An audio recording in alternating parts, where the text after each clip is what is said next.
올해 결혼도 참 많이 있었어요. 네, 9월에 또 이병헌, 이민정. 사실 뭐 장동건, 고소영 커플에 못지않은, 왜냐하면 또 이병헌 씨가 월드스타 거의 할리우드를 다 거기다 이민정 씨는 또 국내에서 주가 굉장히 높잖아요. 예. 그리고 여신이라고 불리는 여배우잖아요. 예. 근데 사실 이 두 사람이 또 따지고 보면 꽤 긴 한 7년간의 러브 스토리가 있어요. 예. 2006년에 이미 이제 뭐 사실 동생 이은희 씨랑 친하죠. 이미 이제 알았는데 5년이 지나서 2011년 한 시상식장에서 이렇게 서로 스치게 됐던 거예요. 근데 이병헌 씨는 아는 척. 이렇게 하려고 하면서 눈인사를 했는데 이민정 씨가 싹 외면하고 그냥 싹 차갑게 지나간 거예요. 이병헌 씨가 그날 자꾸 그 장면이 생각이 나고 꿈에까지 나왔다는. 그래서 결국은 먼저 전화를 걸어서 사귀게 됐다는. 냄새가 많이 나는데요. 네. 냄새가 많이 나요. 꿈에 나왔다는 건 좀 냄새가 납니다. 사실 이 결혼이 굉장히 전 국민적인 관심을 받았는데요. 모두의 이런 축복을 처음부터 받은 건 아니에요. 제가 이 교제 공식 인정을 한 다음에 이민정 씨 아버지랑 통화를 했었는데 나는 이병헌 본 적도 없다. 근데 무슨 상견례냐, 말도 안 된다라는 얘기를 하셨어요. 가장 걱정하신 건 나이 차가 좀 많다는 거였어요. 나이 차가 이렇게 많은데 왜 벌써 결혼 얘기를 하느냐. 이제 둘이 만나본다 정도만 얘기했으니까 앞서가지 말아달라. 다른 기자들한테도 얘기해달라. 앞서가지 말라고. 이렇게까지 당부를 하셨거든요. 근데 이제 올해 발표가 난 다음에 통화를 했더니 이제 뭐 사위 마음에 든다 하시면서도 여전히 내심은 굉장히 안타까우신가 봐요. 좀 일찍 보낸다는 생각 때문인지. 여배우들이 서른이 넘었는데. 몇 살 차이예요? 12살 차이. 예, 띠동갑이에요. 띠동갑. 근데 이제 이민정 씨가 30대 초반이거든요. 근데 이런 탑 여배우가 30대 초반에 시집 가는 경우가 별로 없거든요. 그렇죠. 그리고 이민정 씨가 이렇게 탑에 오른 지도 얼마 안 됐기 때문에 아버지 입장에서는 좀 상대가 아무리 이병헌이어도 당연히 좀 저하는 마음이 있으셨을 거예요. 뭐 누가 더 매달렸다 뭐 여러 가지 또 얘기들이 많았었잖아요. 저는 결혼 직전까지는 오히려 이병헌 씨가 더 적극적이었다고 얘기 들었어요. 네, 이병헌 씨는 결혼 정년기가 너무셨잖아요. 이미. 그래서 누군가를 만나셔야 되는데 이민정 씨만한 분이 없다는 거를 이제 한번 만나봤던 분이기 때문에 더 잘 알겠죠. 근데 제가 지난해 연말에 이병헌 씨를 이제 어떤 행사가 있어서 홍콩에서 같이 이제 뭐 이병헌 씨가 굉장히 좀 이렇게 소탈하더라고요. 생각보다. 그래서 나이도 동갑이시잖아요. 밥 먹을 때, 밥 먹을 때 만나고 술 먹을 때 만나고 그때 한 서너 번을 계속 같이 만나게 됐는데 그때 이제 2013년에 그래서 결혼을 할 거냐 말 거냐 몇 월이라고 안 하더라도 내년에 결혼 계획 있는지 없는지만 좀 얘기해달라 하는데 정말 1월부터 12월까지 두 사람의 스케줄을 자세히 얘기하면서 우리는 도저히 결혼할 날짜를 맞출 수가 없다. 하더니 딱 결혼 발표가 나서 정말 저희가 다 기자들이 약간 배신감을 느꼈던 에피소드가 있습니다. 아니, 두 사람의 결혼식이 굉장히 화려해서 또 화제가 됐었잖아요. 스타들의 결혼은 워낙 비용이나 아니면 그 화려함이 많이 주목을 받기 마련인데요. 그 이병헌 씨하고 그 이민정 씨 역시도 식대 비용이 1인에 10만 원이 넘어서 하객 대비 계산을 하면 1억 5천만 원 정도가 이제 비용이 소요가 된 거죠. 그래서 그뿐만 아니라 이민정 씨가 입은 드레스 또한 M사 브랜드의 아주 고가의 수입 자동차 가격 정도 되는 드레스를 입은 걸로 알려졌습니다. 그 이병헌 씨랑 뭐 어때요? 요즘 어떻게 지내는지 좀 근황을 좀 전해주세요. 열심히 영화 준비하고 있고 신혼생활 열심히 하고 있고 그렇죠. 뭐 근데 사실은 저는 그랬어요. 이병헌 정도면 대한민국 최초로 해외 월드스타가 됐잖아요. 우리나라 최초로 정식 메이저리그에 진출했잖아요. 그러면 외국 탑스타랑 한번 결혼해보면 어떡해? 야, 네 정도면 예를 들면 누구요?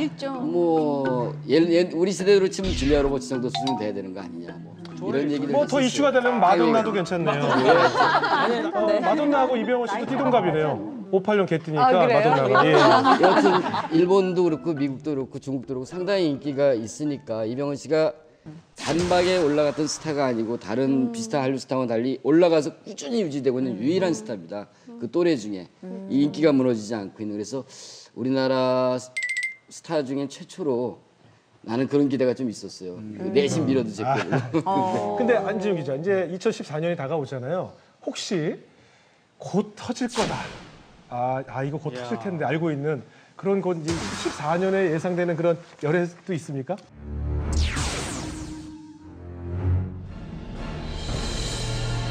그건 제가 2014년에 또 불러주시면 그때 말씀드릴게요. 혹시 그러면 또 다른 열애설 기억나시는 거 있으신가요? 김민지 박지성 아나운서. 박지성 선수. 네, 박지성 씨의 김민지 아나운서 뽑을 때 이제 제가 있었으니까. 네. 김민지 아나운서는 저보다도 작아요. 한 157? 뭐 이 정도 굉장히 작고 귀여운. 야릇하게 생겼어요. 예, 예. 굉장히. 집안도 좋아요. 집안도 좋고 방송 욕심도 많고 아주 그런 후배였는데 이제 배성재 아나운서가 소개를 했죠. 그래서 아버지가 이제 우리 아들 결혼시켜야 되는데 적당한 교수가 없다 이렇게 얘기했더니 배성재 아나운서가 좋은 후배가 있습니다. 소개시켜 주겠습니다. 그래서 근데 박지성 씨는 모르고 나왔다는 얘기를 하더라고요, 실제로. 그래서 이제 둘이 이제 그때부터 좋아하게 됐는데 지금 그 아들이 없지만 양가 부모가 뭐 상견례인지는 모르겠으나 자주 만난대요. 양가 부모님들이 그냥 이렇게 뭐 식사도 같이 하고 이렇게 친하게 지내신다고 그러더라고요. 그런 거 보면 뭐 결혼하지 않을까 아니 싶어요. 발표가 됐던 것 같은데 내년 6월쯤에 뭐 시즌 끝나고 한다고 발표가 안 났나요? 그때쯤 결혼할 예정이라고. 그때쯤 예정이다. 네. 예. 네. 아니 근데 저 이상한 얘기 들었어요. 이동영 씨가 김민지 아나운서에 대해서 아픈 기억이 있죠. 아니, 설마요. 에이. 그게 아니고 그때 제가 이제 SBS 막 라디오 할 때였는데 예. 저 김민지 아나운서 되게 개인적 팬이어서 SBS PD 몇 분한테 아닌 아나운서도 있어. 다 팬. 그냥 좋아했다고 좋아해요. 예, 좋아했죠. 예. 부탁을 했죠. 예. 저 김민지 아나운서랑 밥 한 번 먹게 해달라. 막 쫄라지는데 그게 열애설 터지기 일주일 전에. 그래서 저 SBS PD가 알았어. 해줄게 이랬단 말이에요. 예. 그런데 그때 한참 사귀고 있을 때지. 주책 바가지 그것도 모르고. 그래 그렇겠네요. 지성 오빠 어떤 이성형이라는 사람이 다 소개시켜야 된다? 바보. 근데 지성 이보영 얘기는 왜 안 해요? 내 지성 이보영 다 좋아하는데. 그게 올해 결혼한 커플 중에 지성 이보영 이보영 씨가 씨죠. 결혼을 했잖아요. 근데 이 커플이 한 5, 6년 정도 공개 연애를 했는데 공개하기 직전에 되게 재밌는 일이 있었어요. 네. 이보영 씨가 그 전에 저기 박지성 선수랑 실제로 사귄다는 기사가 났었어요. 그러니까 누군가는 얘기를 한 거죠. 야 지성 만났는데 지성 지성이랑, 만났는데 하다 보니까 어디서 기자들이 듣다가 지성 하다가 박지성이라고 해서 기사가 난 거죠. 근데 이런 경우가 또 있는 게 지금은 결별을 했지만 유해진 씨랑 김혜수 씨랑 또 만나셨잖아요. 네. 실제로 기사로 박지성이랑 김혜수랑 사귄다는 기사가 난 적이 있어요. 왜냐? 두 분이 외모가 은근히 닮았는데 누군가는 흘낏 본 거죠. 어딘가에 있는 거예요. 흘낏 보고서는 지성 닮았어. 박지성? 이렇게 얘기를 한 거죠. 근데 이게 결코 이게 무리가 아닌 게 해외에 박지성 선수 지금 프리미어리그 뛸 때 그때 현지 신문에 박지성 선수라고 해서 유해진 씨 사진을 쓴 적이 있어요. 어머. 예, 저도 그걸 봤거든요. 유해진 씨하고 박지성, 아무리 박지성 어떻게 헷갈릴 수가 있지? 박지성하고 유해진이 닮았다 그러면 둘은 서로 누가 더 기분 나쁜 거야? 그러면 김혜수랑 나랑 닮았다는 건 비슷한 거잖아요. 어떻게 보면.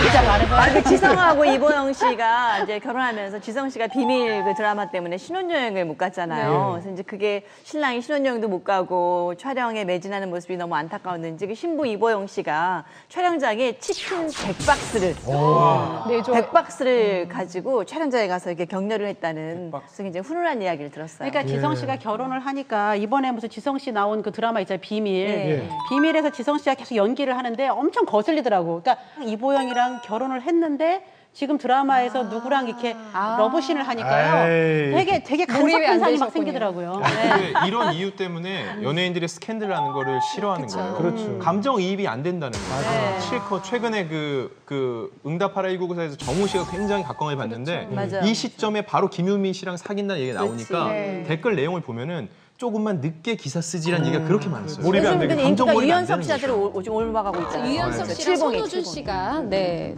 역시 드라마 얘기하니까 아주머니들께서 갑자기 강원 터지듯이 터지시네요. 네. 박지훈 변호사 또 이보영 씨 팬이라면서요? 예, 뭐 저 이보영 그 너목들이라고 예. 이제 너의 목소리가 예, 들려. 그걸 봤는데 사실은 같은 변호사라서. 예, 아주 그 드라마 보면서 아주 매력적인 배우구나 저 사람이. 그래서 뭐 잘 살았으면 좋겠습니다. 제 주변에 본 변호사 중에 저렇게 드라마 얘기하면 눈이 커지는 분은 처음 봤습니다. 자, 이렇게 많은 연예인 커플 중에서 네. 참 보기에 여긴 정말 환상의 커플이다. 또 아직 결혼 안 했지만 네. 지금 만나고 있는 커플 중에서 참 보기 좋은 커플들이 참 많잖아요. 어떤 분들이 제일 부러우세요, 윤영우 씨는? 저는 장동건 고소영 커플이 제일 부러워요. 뭐 거기야 뭐. 아, 모든 대한민국 아줌마들의 로망이 장동건 씨잖아요. 그러게요. 근데 장동건 씨가 목이 조금 짧아요. 내가 무슨 행사에 그거 무슨 기업체 행사에 가서 이렇게 먼 밭에서 뵀는데 드라마에서 보는 것보다 신사의 품격 이런 데서 정말 멋있잖아요. 근데 생각보다 제 실물은 목이 조금 짧은 게 핸디캡이더라. 멀리서 보셔서 그래요. 그런가? 네. 아니 실제 키도 크고 예. 굉장히 이렇게 깜짝짝하면 섹시하기도 하고 이젠 약간 나이 들면서 더 약간 중년의 어떤 그런 매혹적인 모습도 근데 이 볼이 갖춰지는 너무 것 같아요. 꺼져가지고 역시 그 좀 약간 주부 관점에서 보시는 것 같아요. 네.